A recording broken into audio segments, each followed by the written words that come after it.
Assalamualaikum warahmatullahi wabarakatuh. Bertemu kembali dalam video tutorial Microsoft Teams.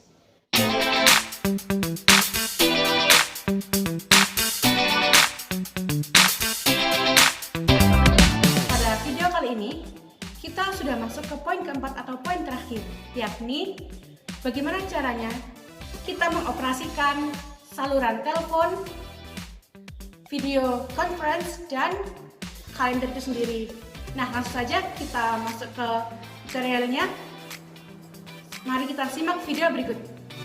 Karena pada video ketiga sebelumnya kita sudah belajar mengenai penugasan dalam Microsoft Teams, maka aplikasi pun belum ditutup. Langsung saja pada aplikasi Microsoft Teams untuk memulai saluran telepon maupun video conference yang sudah terjadwal, kita langsung klik menu bar Teams di bawah ini. Ya, sudah terklik ya ini.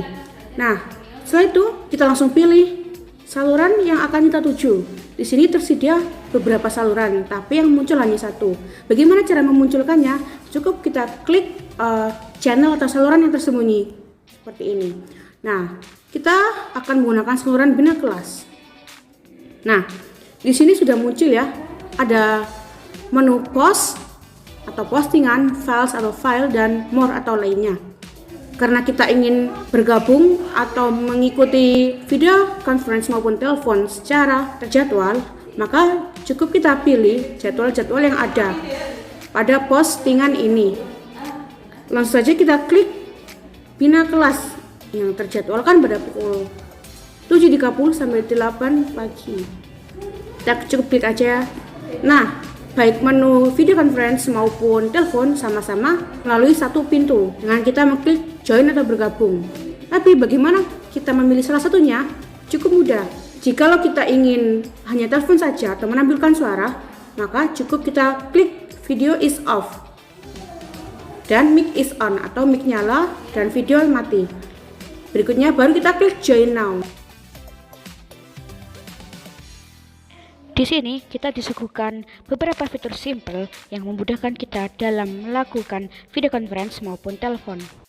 Yang pertama, pada posisi pojok kiri bawah dalam persegi panjang yang memiliki warna hitam dan merah, di sana terdapat tombol menutup kamera.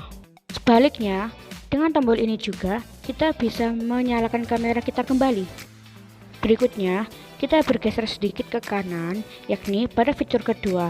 Kita memiliki fitur mematikan maupun menyalakan mikrofon, yang mana suara kita akan bisa muncul maupun mati. Bergeser sedikit lagi ke sebelah kanan, kita dihadirkan dengan fitur audio on maupun off, yakni kita mampu mendengarkan maupun tidak mendengarkan suara lawan bicara kita pada live meeting ini.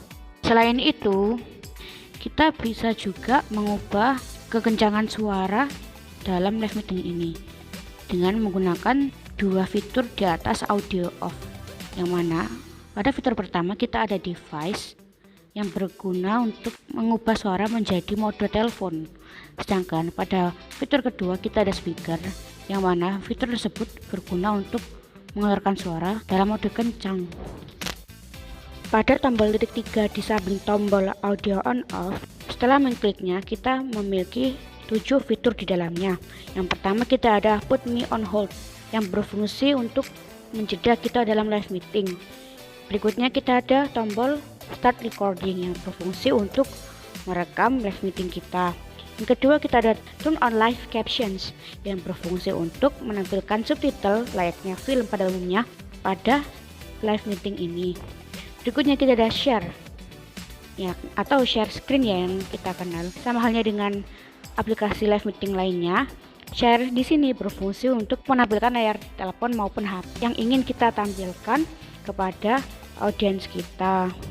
Fitur berikutnya kita ada raise hands atau mengangkat tangan, yang mana dengan fitur ini para peserta lainnya maupun pemateri mampu mengetahui bahwa kita sedang mengangkat tangan kita atau meminta perhatian. Fitur berikutnya kita ada turn off incoming video, yang mana berfungsi untuk menonaktifkan video yang saat ini sedang ditampilkan. Dan fitur yang terakhir pada tombol titik 3 berwarna putih ini kita ada dial pad yang berfungsi untuk menampilkan tombol keypad ya, atau angka-angka pada layar kita. Bukan QWERTY ya, tapi keypad 1 sampai 9, bintang, kosong, dan pagar. Dan pada tombol berwarna merah dengan ada logo telepon berwarna putih di tengahnya, yakni memiliki fungsi untuk mengakhiri panggilan. Dan pada posisi pojok kanan atas kita memiliki dua fitur lainnya, yakni fitur chat dan menambah peserta dalam live meeting maupun telepon. Pada fitur chat atau obrolan tentunya berfungsi untuk saling mengirim pesan kepada sesama peserta dalam live meeting maupun telepon.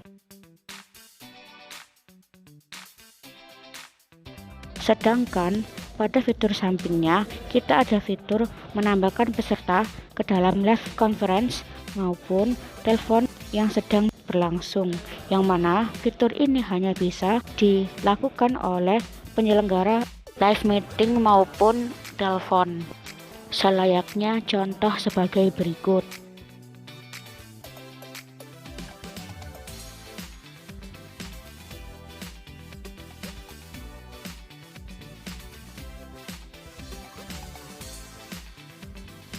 Nah, setelah kita belajar bagaimana caranya bergabung dalam live conference maupun telepon pada yang sudah terjadwal, selanjutnya kita akan belajar bagaimana caranya kita bergabung ataupun menerima telepon maupun live conference dari yang tidak terjadwal atau yang bisa dikatakan sebagai dadakan. Yang mana kita akan menerima panggilan tersebut dengan adanya pemberitahuan atau notifikasi pada HP kita yang berasal dari penyelenggara. Pada Microsoft Teams ini tampilannya sama dengan telepon biasa, yakni akan ada notifikasi bergetar seperti itu. Dan langsung saja kita tunggu panggilan dadakannya ya. Nah, kita ada telepon masuk dari penyelenggara bernama Ustazah Pertin. Langsung saja kita angkat untuk bergabung. Dalam live conference maupun telepon versi mendadak ini tidak ada perbedaan ya dalam fitur-fitur yang disediakan. Maka dari itu tidak akan ada penjelasan lagi perihal fitur-fitur yang disediakan. Tapi ternyata masih ada perbedaan-perbedaan di luar daripada itu. Yakni jika telepon versi terjadwal, maka telepon tersebut bisa dilangsungkan oleh penyelenggara kepada seluruh anggota kelas atau dalam forum kelas. Sedangkan jikalau telepon ataupun live conference versi dadakan ini hanya bisa dilakukan melalui forum obrolan. Oke, baik. Video conference pun sudah berakhir karena penyelenggara Ustazah ini sudah mengakhirinya.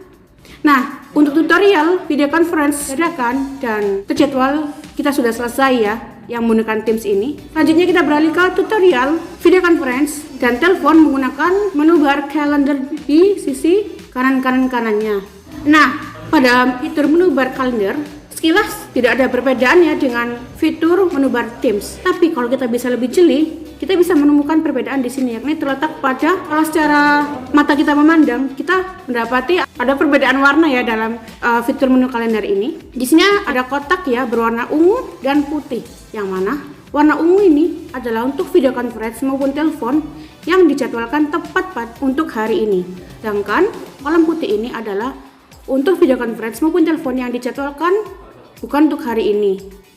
Bisa kita lihat ya perbedaannya seperti ini.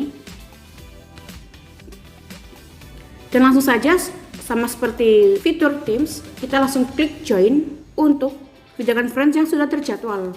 Jadi pada fitur menu kalender ini kita bisa lebih mengetahui atau lebih jelas ya mana video conference yang lebih darurat dan mana yang diadakan di kemudian hari, seperti itu. Sama halnya seperti yang tadi, kita klik join now. Baik, video tutorial keempat kita pada bagian video conference, telepon, dan juga kalender sudah selesai ya. Sekian video dari kami. Terima kasih dan mohon maaf atas salah kata. Wassalamualaikum warahmatullahi wabarakatuh.